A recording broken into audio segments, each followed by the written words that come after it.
Исән мұнсы сеферда яңалыклар чыгарылышы студияда Лилия Гатина таба кайбер темалар турында. Шолыда нәрсәләр эшләнде һәм нинди үзгәрешләр көтелә? Татарстан президенты катнашында шәһәр советының йомгаклау утырышы узды. Мастеровые Рус драма театры бинасы планлаштырылган вакытка төзелеп бетәрме? Төзелеш барышын олы кунаклар карап бәяләде. Сәнәгать төзелеш, транспорт, мәгариф, Шолда шәһәр советының йомгаклау утырышы узды. Чарада Татарстан президенты Рөстәм Миңнеханов та катнашты. Йомгаклау утырышы башланганчы Рөстәм Миңнеханов күргәзмәне карап чыкты. Тулырак алдагы материалда. Шәһәр советының йомгаклау утырышы алдыннан Татарстан президентына инновацион эшләнмәләрне күрсәттеләр һәм төрле өлкәләрдәге проектлар белән таныштырдылар. Шәһәр балалар һәм яшьләр иҗаты сараенда Шолы предприятиеләре һәм оешмалары продукциясе күргәзмәсе оештырылды. Мы сегодня презентуем аппарат искусственный интеллект диагностики рака кожи. Мы его получили в рамках строительства, год проработали. Мы его использовали в рамках экспертного назначения. Мы в этом году его предлагаем использовать и в рамках скрининга. Шолы мэры Нөл Мәгдиев шәһәрнең 2021 елда социаль икътисади үсешенә нәтиҗә ясады һәм 2022 елга бурычлар турында сөйләде. Социаль ипотека программасы буенча 2 күп фатирлы йорт төзелде. 1 миллиардтан артык автомобиль юлларын ремонтлауга тотылган. 2021 елда Гренада паркын һәм яшь ленинчылар бульварларын төзекләндерү эшләре төгәлләнде. Чиратта яр буе. К сожалению, в прошлом году к нам были серьезные замечания и справедливая критика в этом вопросе. Выводы сделаны, самые серьезные, в том числе и кадровые. Необходимо в дальнейшем исключать из нашей работы такие факты. Благоустройство территории города направлено на то, чтобы создавать и поддерживать городскую среду в функциональном, экологичном и эстетичном состоянии. Моннан тыш Нөл Мәгдиев инженерлык челтәрләрен ремонтлау буенча республика программасының кирәклеге турында белдерде. Аварияләр саны елдан-ел арта бара.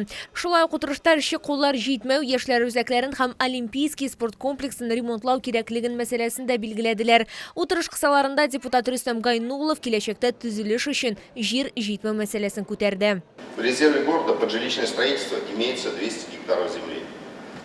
При ежегодном строительстве 300 тысяч квадратных метров жилья резерв земель будет исчерпан в течение 4 лет. Дальнейшее развитие набережных Челнов мы видим в расширении границ города путем освоения прилегающих территорий. Рөстәм Миңнеханов шәһәр хакимиятенә торак коммуналь хезмәтләргә, юллар торышына, транспорт хезмәте күрсәтүгә, хезмәт хакына игътибар итәргә кушты. Значительное количество горожан остаются с низкими доходами. Вот по итогу третьего квартала 55 организаций города допустили оплату труда ниже МРОП. Это уже законом определено. И в итоге более 26 тысяч челнинцев имеют месячный доход ниже прожиточного минимума. Утырышта шулай ук укытучыларга ярдәм итү мәсьәләсен, грантлар түләүләрне яңарту, педагогларның баллары өчен бакчаларга ташламалы юлламалар бирү мәсьәләсен дә күтәрелде. Чара ахырында чалларны бүләкләү тантанасы узды. Лилия Гатина, Айдар Мусин, яңалыклар.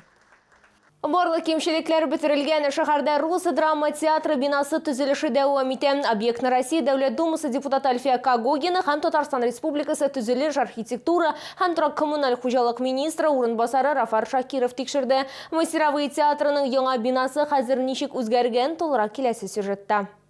Театр төзелеше 2020 елның октябрында ук башланган, эшләрнең 2 ел дәвамында тәмамлау планлаштырылган. Мастеровые театры мәдәният милли проекты кысаларында төзелә. Акча федераль һәм республика бюджетларыннан бирелә. Россия Дәүләт Думасы депутаты Альфия Кагогина сүзләренә караганда, элек эштә артта калу күзәтелә иде, хәзер вазгыять контрольда.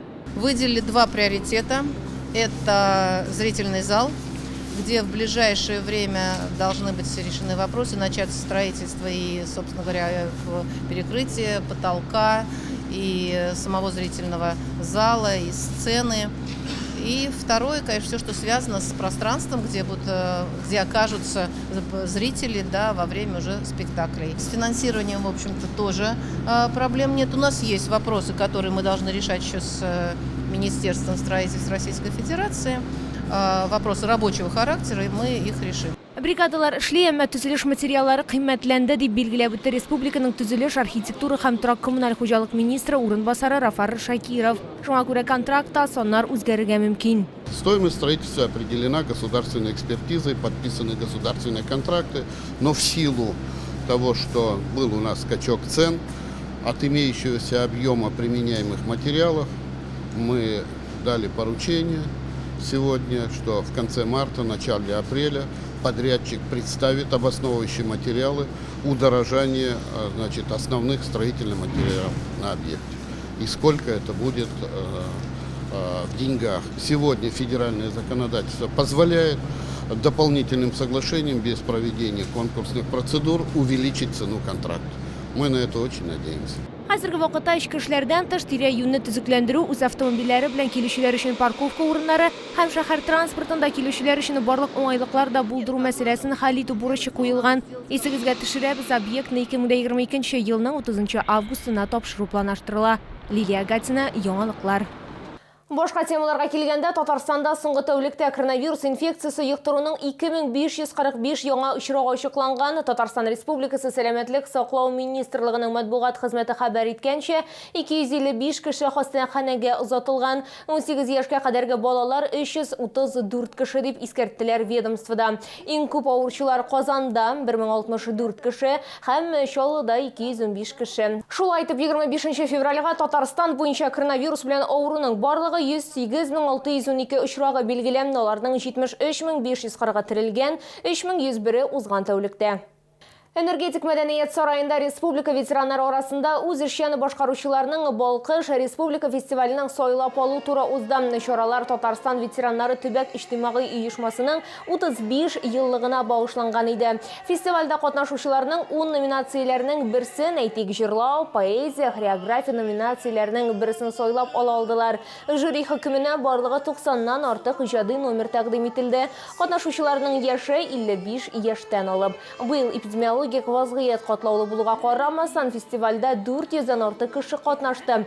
Шәһәр этабы нәтиҗәләре буенча жюри 15 номер сайлаячак. Сайлап алу турында җиңүчеләр Чаллы шәһәренең үз эшчәне башкаручыларының республика фестивалендә тәкъдим итәчәкләр.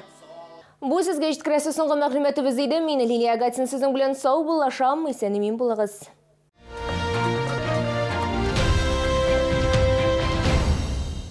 10 марта. ДК КамАЗ. Звезды мюзиклов «Нотр-Дам-де-Пари», «Ромео и Джульетта», Светлана Светикова, Эд Шульжевский и другие в ярком театральном представлении. Доступно по Пушкинской карте.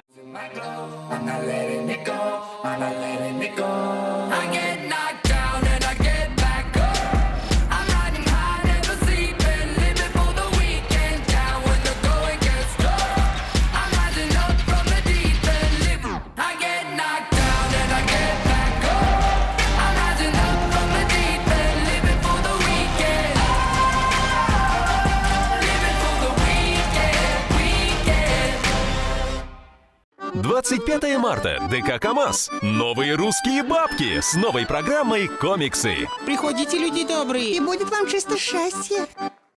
Требуется рабочий на производство, стабильная заработная плата, официальное трудоустройство, обучение, вахта по проспектам города. Телефон отдела кадров 46 53 11.